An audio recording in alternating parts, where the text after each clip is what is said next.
Hai guys, welcome back to my channel. Di video kali ini, aku akan membahas mengenai engineering practice, jadi tentang penerapan dari engineering dalam kehidupan sehari-hari. Misalnya, pada penerapan perancangan tata letak fasilitas atau facilities planning dalam kehidupan sehari-hari. Perancangan tata letak fasilitas adalah sebuah perencanaan dan juga desain untuk menempatkan posisi dan urutan fasilitas maupun peralatan pada area kerja. Penerapan perancangan tata letak fasilitas dalam industri manufaktur sangat bermanfaat. Misalnya, pada industri tas kulit, penempatan dari kulit yang belum dipotong, kemudian kulit yang sudah dipotong, kemudian tempat penjahitan, kemudian tempat perakitan aksesoris, sampai dengan pengecekan dan packing, semua itu akan ditata sedemikian rupa dan biasanya membentuk letter U. Dengan menetapkan posisi dari fasilitas-fasilitas tadi, maka proses produksi tas kulit itu akan membuat jarak antar tempatnya itu menjadi lebih sedikit.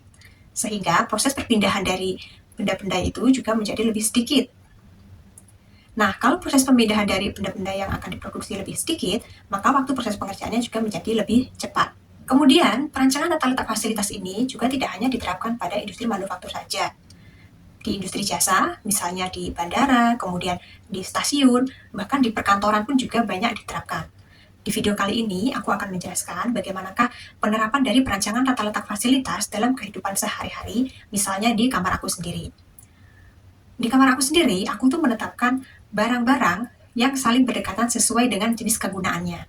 Misalnya, kalau di dekat tempat tidur, aku meletakkan meja kecil, yang itu aku maksudkan untuk menaruh benda-benda kecil yang biasa aku pakai. Contoh, handphone, kemudian jepit rambut, kemudian tasbih, dan benda-benda kecil lainnya. Nah, kemudian aku juga punya meja belajar, yang itu aku letakkan, dia berdekatan dengan rak dan laci. Jadi, ketika aku itu lagi di depan meja belajar, kemudian aku udah duduk dan siap untuk belajar, nugas, ataupun mengerjakan aktivitas lainnya, misal aku mau mengambil buku, atau aku mau mengambil alat tulis di laci. Nah, aku itu nggak perlu bangkit dari kursi untuk ngambil buku itu. Aku cukup ambil buku, kemudian ambil alat tulis, jadi cukup dengan duduk di satu tempat aja. Kemudian untuk area kitchen pun juga seperti itu. Aku meletakkan mulai dari piring, sendok, kemudian bumbu dapur, kemudian peralatan masak, itu saling berdekatan dan sesuai dengan kelompok-kelompoknya. Jadi misal aku lagi motong sayur gitu, aku ngambil telanannya di sini, pisau di sini, kemudian posisi sayur dia berdekatan dengan buah dan juga bahan mentalnya di sebelah sini. Jadi cukup dengan aku duduk di satu tempat, itu aku sudah bisa mengerjakan aktivitas dan hanya tangan-tangannya aja yang gerak kayak gitu.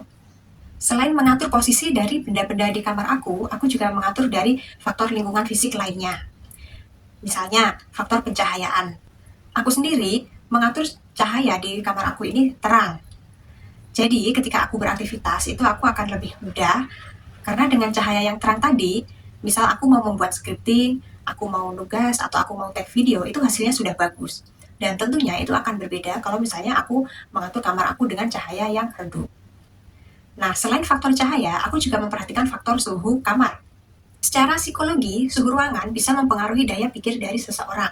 Ketika suhu ruangan itu dingin, maka seseorang akan bisa berkonsentrasi secara lebih optimal. Sehingga orang akan bisa berpikir secara lebih kreatif, kemudian dia bisa berpikir secara lebih tajam, dan tingkat konsentrasinya pun lebih bagus. Hal ini akan berbeda ketika suhu di ruangan itu tidak dingin.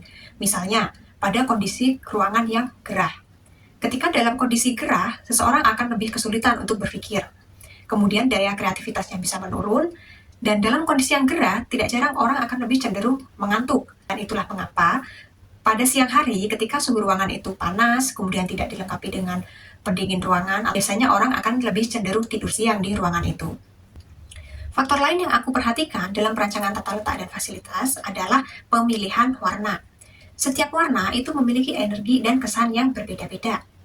Dan karena itu, aku juga memiliki beberapa opsi untuk tema di kamar aku ini, dan aku sesuaikan dengan warna spraynya.